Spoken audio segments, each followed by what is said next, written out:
तकनीकी खराबी की वजह से थोड़े से आपको विलम्ब करना पड़ा, उसके लिए माफ़ी चाहेंगे। आइए आगे स्टार्ट करते हैं बच्चों। आज जो आपने नई चीज़ें सीखनी है, आपको लास्ट टाइम जैसे हाइब्रिड सेंटर्स लिखवाए थे, हाइब्रिड सेंटर में 3-4 चीज़ें इंपॉर्टेंट हैं।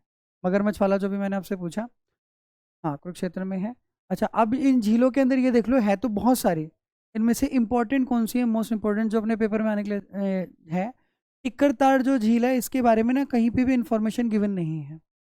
तो ये जो झील है ये आपके लिए इंपॉर्टेंट है, ये पंचकुला रेंज के अंदर आती है, और ये यहाँ पर आपके पास, मैं अब रट्टा मारने के लिए आपको नहीं कहूँगा, यहाँ पर आपके पास मोरनी की हिल्स हैं छोटी सी, और इधर ही आपके पास एक वाइल्ड लाइफ कंजर्व एरिया है, जिसका काम पुराने टाइम में शिकार करने के लिए होता था। क्या है इसका नाम? बीर शिकारगढ़ है। ये उस रेंज में पाई जाती है झील, उनके बिल्कुल बीचों बीच है टिक्करताल झील। ठीक है। इसके बाद यमुनानगर में हथनी कुंड है, ताजेवाला बांध भी यहीं पर ही है, जो ताजेवाला गांव के पास है, और यहीं से 2 कैनाल तोड़ी गई है, नहर तोड़ी गई है, जो कि हरियाणा में बहुत इंपॉर्टेंट है।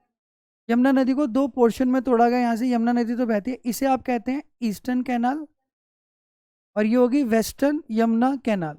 पूरे के पूरे हरियाणा की ज़्यादातर भूमि, जैसे कि कैथल और आपका रिवा झज्जर, सोनीपत, पानीपत, ठीक है, जींद, गुड़गांव, नू, फरीदाबाद, पलवल, इनको जो सिंचित करने वाली जो नहर है आपकी, वो वेस्टर्न यमुना कैनाल है। यहाँ पर आने के बाद दिल्ली में जब ये एंटर करती है, इसको बीच में यहाँ पर, दिल्ली के बाद यहाँ पर एक जगह है, इसका नाम आपको दोबारा याद रखना, ओखला बैराज बनाया गया है। वहाँ पर नदी को या एक नहर को दूसरी नहर से ज्वाइन करवाना, ट्रिब्यूटरी नहीं बनाना या काट के उसमें से कहीं निकाल के लेके जाना, उसे बैराज कहते हैं, मैंने लास्ट टाइम समझाया।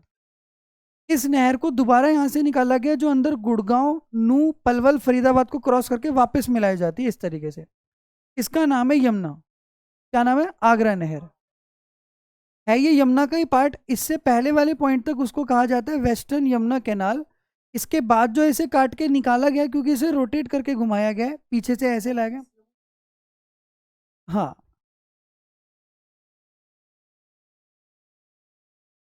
इरेजर कहाँ है इसकी? ये रही।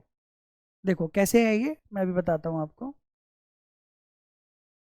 रेड वाला जो है वो वेस्टर्न यमुना कैनाल को ड्रॉ कर रहा है, यहाँ तक लाया गया इसको।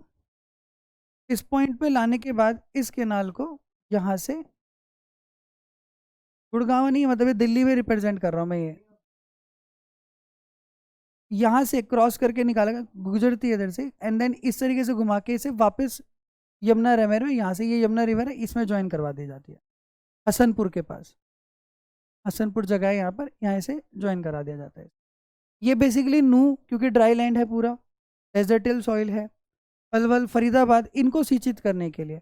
यहाँ पर जो एक साहिबी नदी है, ये तो आप जानते ही हैं, विलुप्त हो चुकी है इस टाइम, बरसाती नदी है, कभी कभारी पानी आता है इसमें।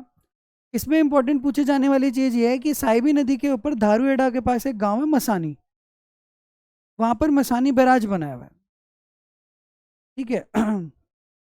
ये चीज़ इंपॉर्टेंट है इसमें। तो अभी आप झील पढ़ रहे हो, तो अभी जैसे टिक्कर ताल झील के बारे में बोला है, तो ज़्यादातर जो झील है आपके, जो आपने सारे वाइल्ड लाइफ कंजर्व एरिया लिखे थे ना, 8 नाम याद होंगे सबके, लिखवाए थे। 2 आपके पास नेशनल पार्क है, एक गुड़गांव में है सुल्तानपुर, और एक कालेसर है यहाँ पर। ठीक है, कालेसर यहाँ पर है इस जगह। ये तो आपके पास है नेशनल पार्क, बाकी सारे वाइल्ड लाइफ कंजर्व एरिया हैं। ठीक है, तो इसमें जो इंपॉर्टेंट झील है वो मैं आपको लिखवा रहा हूँ अभी राइट नाउ। तो सबसे पहले है टिक्कर ताल, ये इंपॉर्टेंट है पेपर पॉइंट ऑफ व्यू से, इसलिए आपको लिखवाई है। यमुना रिवर का जिक्र इसलिए करा क्योंकि कुछ इसके पास बनेंगे, इसलिए बताएं। जैसे कि करण झील है, तो यमुना जो आपने यहाँ से ड्रॉ करी थी, करण झील इसके पास बनती है। तो ये कई बार सूख जाती है, कई बार पानी नहीं होता है इसमें। तो यहाँ पर जब जेट वेव्स मूव करती है, जेट वेव समझ गए, मोरनी हिल से जो जेट वेव्स चलती हैं, तो उसके अंदर जब वो पानी और बरसात करती हैं, तो इस झील के जो पानी है, इस झील का पानी का जो स्तर बढ़ता है, वो इसी वजह से बढ़ता है। या तो इंटरनल ट्रिब्यूटरीज के थ्रू यहाँ लाया जाता है, या फिर जो जेट वेव्स पानी बरसात करती है वहाँ पर, उस वजह से लाया जाता है। कर्ण झील का जो नाम है वो राजा कर्ण के नाम पे रखा गया, जिसके महाभारत में नाम था, राजा कर्ण को आप जानते होंगे। ये सेकंड इंपॉर्टेंट झील है। हथनी कुंड के अंदर वहाँ पर एक मेला भी लगता है हर साल। तो ये यहाँ पर एक छोटा सा कुंड भी है, कुंड बोल दो, मतलब ये झील के जितना बड़ा नहीं है, कुंड क्या है, छोटा है ये स्थान के तौर पर। यहाँ मेला भी लगता है। और ये जो गांव है, ये इस पॉइंट ऑफ व्यू से इम्पोर्टेंट है हरियाणा में, ताजेवाला गांव हरियाणा का सबसे ईस्टर्न पॉइंट का आखिरी गांव है। पूर्वी दिशा में पाए जाने वाला सबसे अंतिम जहाँ पे बॉर्डर खत्म होता है। हरियाणा की सबसे कम बाउंड्री लगती है आपकी उत्तराखंड के साथ, कितनी 11 किलोमीटर, और सबसे ज़्यादा लगती है आपकी राजस्थान के साथ 1242 किलोमीटर के आसपास। तो ये जो गांव है हथनीकुंड, ये ताजे वाले गांव के अंदर पाए जाने वाला पॉइंट है। ये ज़्यादातर इस एरिया के अंदर आप देखेंगे रिहाइश कम है, पिकनिक और पर्यटन स्थल ज़्यादा हैं, घूमने वाली चीज़ें ज़्यादा हैं यहाँ पर। ठीक है, मोरनी हिल्स जो अपने पास यहाँ पर है, तो ज़्यादातर हमारे हरियाणा की उत्तरी नदियाँ सारी यहीं से निकल रही है। अब इसके बाद इस बीच वाली रेंज में आप देख रहे हैं ज़्यादातर आप हरियाणा में जितनी भी नदियों का जिक्र कर रहे हैं, नाम तो बहुत सारी आई। इधर से आपके पास साहिबी आई, चोटांग आई, फिर इधर से दूसरी और आई, और यहाँ पे फिर इंदौरी भी आई ऊपर। अरे वो बोलते बोलते हो गया।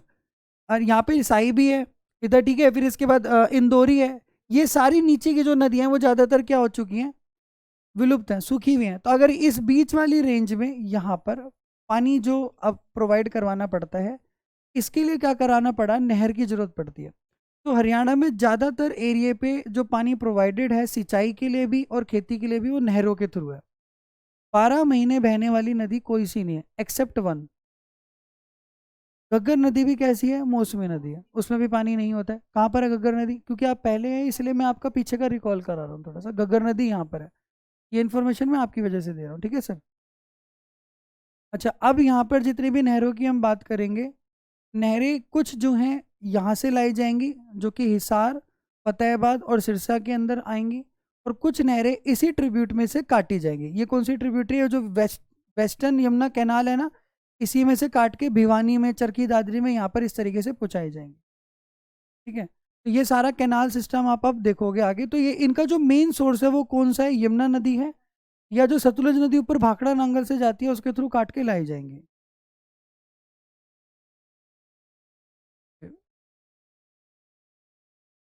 सबसे पहला टिक्कर ताल झील देख लिया आपने, एंड सेकेंड वन आपने देखा हथनीकुंड जो हुआ। अब इसके आगे आप जाते हैं तो बड़खल झील, ये फरीदाबाद में है, मेट्रो स्टेशन भी है इसका। इसमें जो इंपॉर्टेंट चीज़ है वो है सूरजकुंड झील।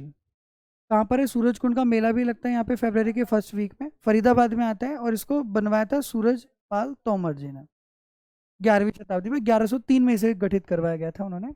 यहाँ पर जब उन्होंने स्टार्टअप करा था, इसको आप एंशंट हिस्ट्री में पढ़ते हैं, बेसिकली आपकी मेडिवल में भी काउंट नहीं है ये।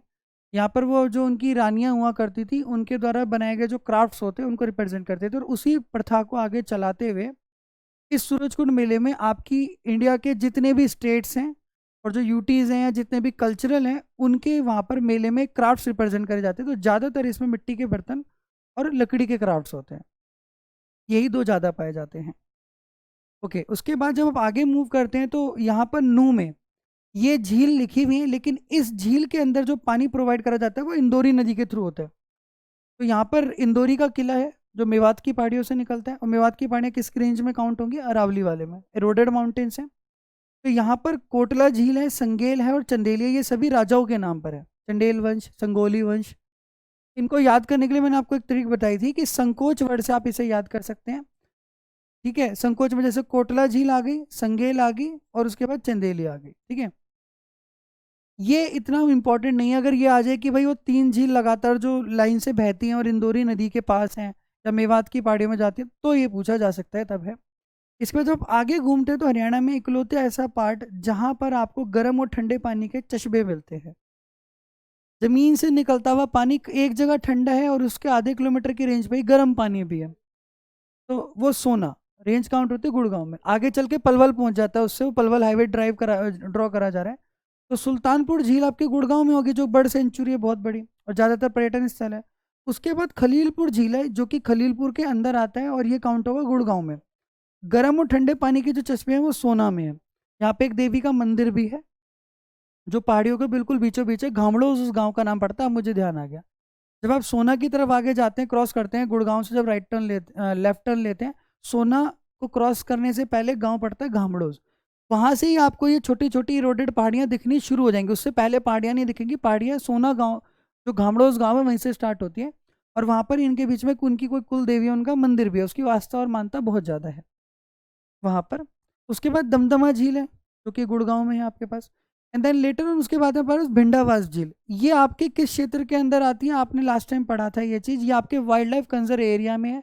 कहाँ पर है? झज्जर में। झज्जर में भिंडावास झील भी है और भिंडावास लाइफ कंजर्वेशन एरिया भी है, वाइल्ड लाइफ सेंचुरी भी है। और क्षेत्रफल के हिसाब से ये कौन सी दृष्टि पर है? तीसरे स्थान पर है। सबसे बड़ा है आपका Kholi Ratan, then Kalesar, and then third number पे भिंडावास वाइल्ड लाइफ। अच्छा सॉरी, तो सबसे पहले वाला कौन सा है? खोली रतन। दूसरा क्या था? कलेसर। तीसरा है सरस्वती। चौथा है फिर ये, क्योंकि ये 42 कुछ था ना। हाँ, तो ये चौथे स्थान पर होगा फिर। सीक्वेंस याद है ना? ठीक है, ओके। तो इस भिंडावास झील को जो है, जो झज्जर में पार्ट है इसका, इस झील के अंदर एक इंपॉर्टेंट चीज ये और आपने आगे समझी थी कि बायोडाइवर्सिटी के हिसाब से ये झील एशिया की नंबर 1 झील है।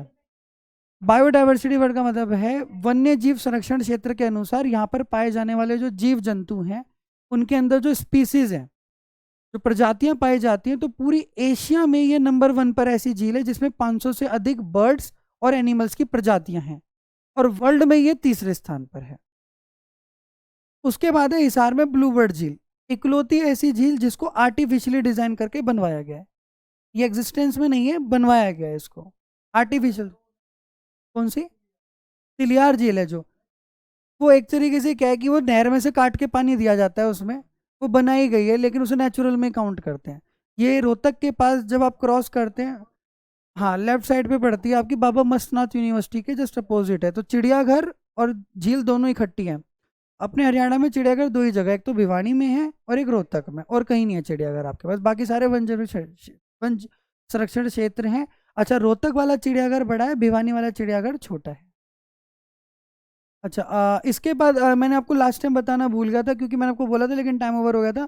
पर्यावरण से रिलेटेड जितने भी मामले होते हैं, तो हमारा हरियाणा के अंदर जो पर्यावरण का कोर्ट है, इन्वायरमेंटल कोर्ट जो ट्रिब्यूनल है, पर्यावरण से रिलेटेड कोई भी मसला होता है, कोई भी केस फाइल होती है, तो उसकी सुनवाई 2 जगह होती है। कहाँ कहाँ पर है? एक तो फरीदाबाद में है वो ट्रिब्यूनल कोर्ट, और दूसरा कहाँ पर है? दूसरा हिसार में tribunal court, environmental tribunal court.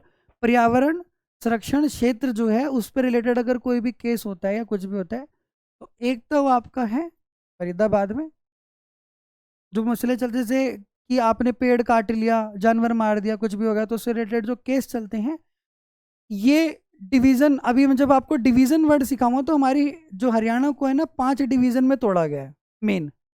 उन 5 डिवीजन में 3 जगह तो हैं, 2 जगह तो हैं, 3 जगह कमिश्नरीज हैं, एक पंचकुला में, एक गुड़गांव में और एक फरीदाबाद में।